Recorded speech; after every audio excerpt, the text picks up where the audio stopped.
Prince Mahesh Babu నటించిన శ్రీమంతుడు చిత్రం posters ను ఒక్కొక్కటిగా చిత్ర యూనిట్ వదులుతోంది. లేటెస్ట్ గా మరో పోస్టర్ విడుదలైంది. పోస్టర్ లో ఆవేశంగా మహేష్ కనిపిస్తున్నారు.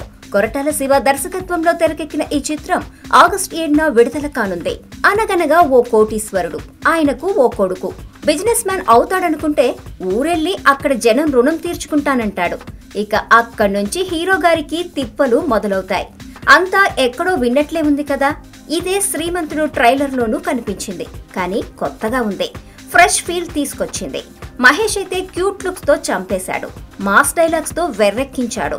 జగపతి బాబు స్టైలిష్ ఫాదర్ గా కేక పుట్టించాడు. శృతి హాసన్ అందాలతో అలరింపచేసింది. మొత్తంగా ఇటు మాస్ కు మాస్, అటు క్లాస్ కు క్లాస్ అనేలా శ్రీమంతుడు ట్రైలర్ ను డిజైన్ చేశాడు దర్శకుడు కొరటాల శివ. తెలుగు సినిమా సత్తాని ప్రపంచానికి చాటి చెప్పిన రాజమౌళి బాహుబలి తర్వాత అందరూ ఆతృతగా ఎదురుచూస్తున్న సినిమా శ్రీమంతుడు. ఆగస్టులో రిలీజ్ అయ్యే ఈ సినిమా తర్వాత మహేష్ శ్రీకాంత్ అడ్డాల చేయబోయే బ్రహ్మోత్సవం సినిమా చేయనున్నాడు. ఏది ఏమైనా సరే లేటెస్ట్ గా రిలీజ్ అయిన ఈ పోస్టర్ చూస్తుంటే మాత్రం మహేష్ ఒక్కడు సినిమా గుర్తొస్తుంది. మరి శ్రీమంతుడు ఎన్ని ఇండస్ట్రీ రికార్డ్ కొడుతుందో చూద్దాం.